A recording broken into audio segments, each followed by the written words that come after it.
Tito, tito, lakay tito. Sabi nga na, alam mo, si Yayo ang pinaka-veteran dito kasi pinakamatanda dito. hindi pa kami reporter, artista ka na. Sabi nga ni Pa, ikaw ang pinakamatanda dito. Pero hindi naman nakikita, di ba?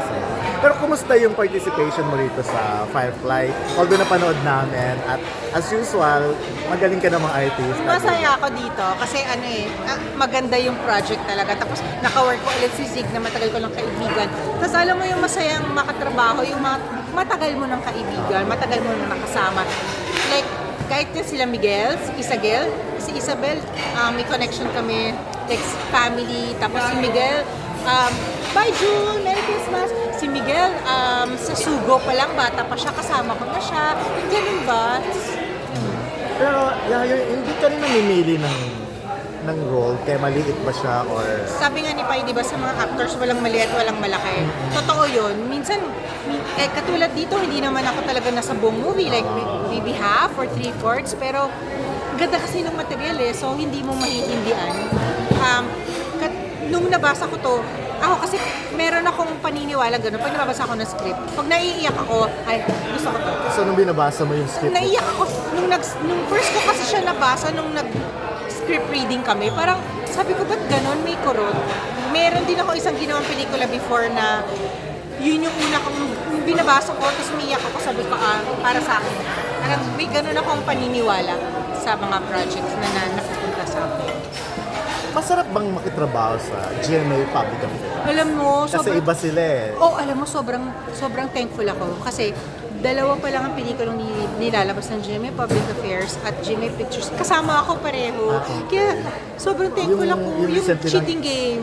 Tapos ito. Kaya sabi ko, favorite ka nila. Sabi ko, Miss Nessa, sobrang thank you. Huwag ka lang talaga magsasawa sa akin. Talaga magde-deliver ako, promise. So, alam mo yung ang laking blessing ng ganun. Kasi syempre, hindi naman din lahat nabibigyan ng ganung opportunity. Pero ako, andito. Ayun nga Ang saya.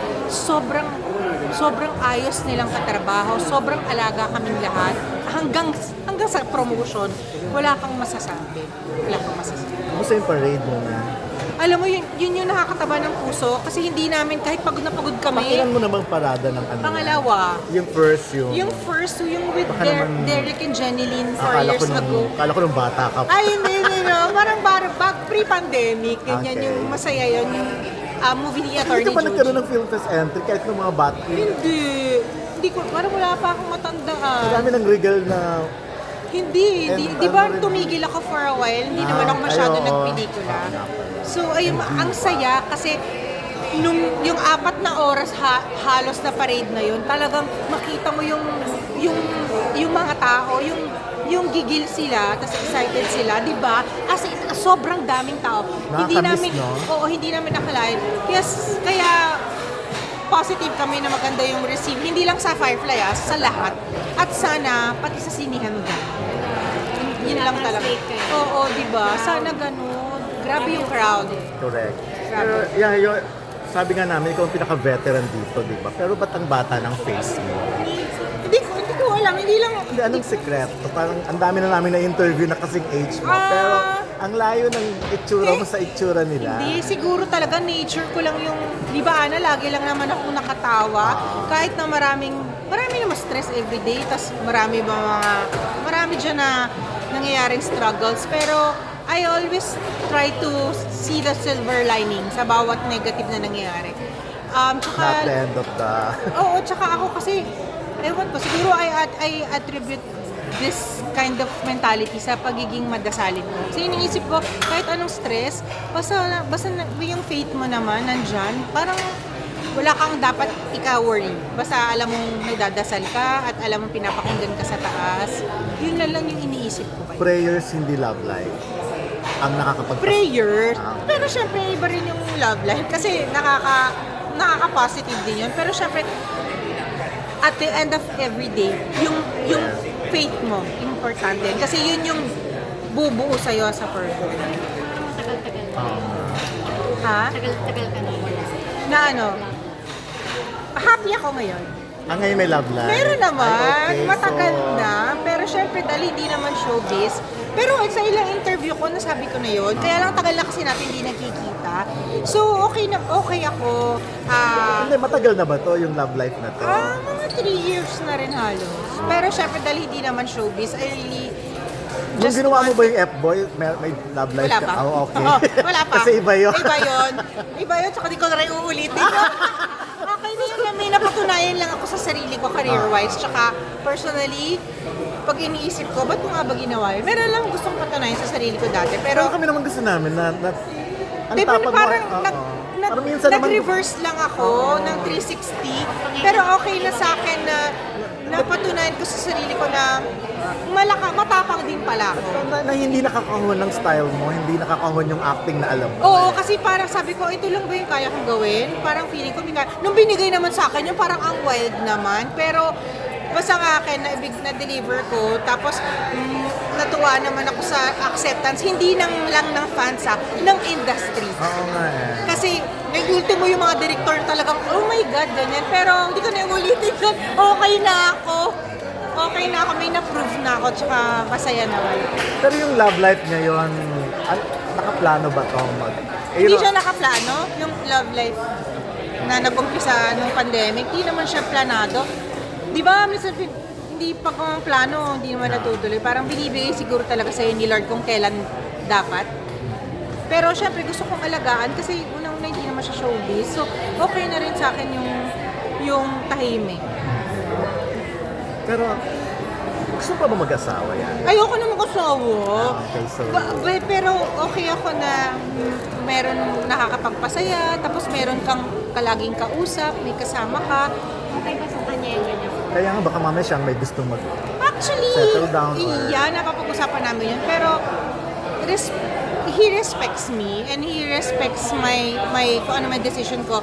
Like ako, naiintindihan ko naman siya. So, nasa pag-uusap niya naman yun ano yung setup niya. Basta ang akin lagi ko sinasabi, basta masaya lang tayo everyday. Tsaka yun lang nga din, kasi hindi ako yung tipo ng tao nagpaplano ng long term na plano. Hindi kasi ako takot na ako magplano. Kasi bata ka pa lang na plano mo eh. Oo, tsaka siguro jaded din ako sa past ko. Pero sa akin, mas maganda yung kung ano bigay sa'yo ni Lord. Embrace mo na lang. Siya na bahala sa'yo. Basta gumagawa ka lang ng tama. Pero nice na parehas kayong happy, no? Yes. Oo. Napapanood mo ba or... Sino parehas? Hindi, yung past mo. Oo. Naku, napapanood ko. Yung mga nangyayari itong past days, yes. Happy naman siya nakita ko yung last na... Alam mo, sa totoo lang, happy ako for him na at least inintroduce na rin niya sa world. 'Di ba? Yeah. Yun, kasi happy ako for him, in all honesty. Di lang ako happy sa mga sinasabi niya. Totoo lang naman ako, di naman ako showbiz eh. Pero okay na rin na mag-remain kami ng gano'n. Yung buhay niya, buhay ko, walang pakialaman. Pero pagdating sa mga bata, doon lang naman kami may reason para mag-usap. Pero mabuti na rin yung hindi. Kanya-kanya naman. Sa ngayon, hindi muna. Pero happy ako na may nag-aalaga sa kanya. Happy ako na may nagpapasaya sa kanya para hindi niya ako binubuisit. Yung gano'n. Sorry. Tito Yuji.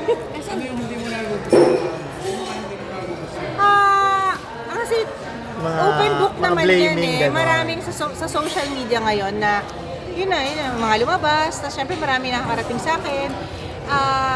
Yung mga sinisisi. Yung mga, alam mo yun, yung sa akin lang, syempre, hindi naman ako magko-comment about it. As always, lagi naman tikom yung bibig ko. Diba? Never, diba, alam mo yan, Ana, hindi talaga ako magsasalita. Wala akong kailangan patunayan. Basta sa akin, kasama ko yung mga anak ko. Alam ni Lord yung totoo. Ang akin lang, accountability, diba? Tapos, honesty. Yun lang yun. So, hindi ko kailangan patunayan ng sarili ko. Wala akong kailangan sabihin. God knows who holds the truth. So, doon na lang ako. Gusto ko lang ng tahimik na buhay. Kasundo naman ang mga baggage mo. Ha? Kasundo ng mga baggage mo. Yung sa'yo. Oo naman. Pero gusto ko lang din sa mga anak ko, hindi sila... I think, pat on the back, I've raised my kids. I've raised very good children. So, tsaka adults na sila eh. So, hindi naman sila nakikialam. Basta happy ako and sinasabi ko sa kanila, huwag kayong mag-alala. Kung ano yung pinapasukan ko, alam ko na malabasan. If ever kailangan. Grabe adults na sila pero... Super adults na yung Parang mga kapatid ka. anak ko. Parang kapatid ka. Oh, thank you. hindi lang ako nagpapastress. Oo. Tama naman yun. Is someone making you happy right now? Yeah. Ay, Opo. tapos sumagot ng Opo, Tito Eugene. Kasabayan. Oo. And lagi, nasabi ko naman na yun dati na noon. But syempre, we are a work in progress. Although, may 3 years na rin kami. Pero mas gusto ko talaga yung ganitong tahimik lang. Tsaka una-una, di naman ako kailangan magpa-cute tanda-tanda ako na. I mean, I leave it to the young stars and yung mga love team. Thank you, Tito Eugene. Hindi, dapat lang lagi kang masaya. Kapaka-apekto sa Wala ka ng mga... wrinkles, ano ba? Pag tinitignan yung face mo. Kasi nga, hindi ako nag-iisip ng problema. So hindi mo yung iniisip yung past mo kasi wala kang problema. Hindi ko iniisip yung past ko. Hindi. Okay na, natalikuran ko na yung past ko. So, naka-move on ako. 15 years na akong sobrang okay sa buhay ko. As in, sobrang okay. Hindi ako pinabayaan ni Lord from day one, 15 years ago. So, kung ano man yung mga nasasabi niya about me, syempre may na-affect din ako dahil naman. social media ngayon ang buhay eh. So ano yung napapanood ng mga tao, yun yung papanoorin. Yun yung napapaniwalaan. Pero okay lang kasi wala naman akong kailangan i-prove kahit kanina. Hindi, yung mga kids, paano nagre-react? Sa Galit sila, syempre. Galit sila. Inaamin ko naman yun sa mga interview. Hindi sila on speaking terms with their dad for mahigit 2 years na. And ako, ang dinadasal ko pa rin palagi, maging okay sila, sana. Pero hindi ko na mapipilit mga anak ko, matatanda na sila eh. So I don't make the decisions anymore. Kung ano yung gusto nila, at saka joint forces yung mga anak ko eh, 4 sila.